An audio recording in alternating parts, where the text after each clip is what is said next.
সুপ্রিয় দর্শক মণ্ডলী, এই মুহূর্তে দেখাচ্ছিলাম মাঠের দৃশ্য এই সময় কিন্তু ইরি মৌসুমের কিন্তু কৃষকেরা সোনালি ধান তোলার জন্য বেশি ব্যস্ত হয়েছে। মাঠে কিন্তু কৃষকেরা কঠোর পরিশ্রমে ব্যস্ত, দেখছিলেন চারিদিকে।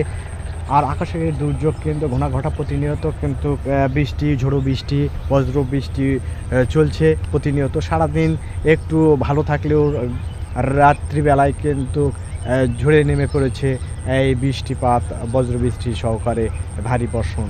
এই বৃষ্টির ফলে মাঠে প্লাবিত হচ্ছে, কিছু ধান কিন্তু একদম তলিয়ে গিয়েছে। এরকমও দৃশ্য কিছু মাঠে দেখা গিয়েছে। আর এই মুহূর্তে কৃষকেরা কিন্তু ধান কেটে এক জায়গায় জড়ো করে পালা দিয়ে রেখেছে। এরকম দৃশ্য কিন্তু এই মাঠ পর্যায়ে দেখা যাচ্ছে। সুপ্রিয় দর্শক মণ্ডলী, দেখছিলেন কৃষকের যে করুণ পরিণতি, করুণ পরিস্থিতি, সেগুলো কিন্তু আপনাদের দেখানোর জন্য চেষ্টা করছিলাম। এই মাঠের প্রত্যেকটি জায়গায় কিন্তু কৃষকেরা তারা ধানগুলো কেটে এক জায়গায় পালা দিয়ে রেখেছে। এরকম দৃশ্য কিন্তু দেখা যাচ্ছে। এই মুহূর্তে দেখছিলেন সরাসরি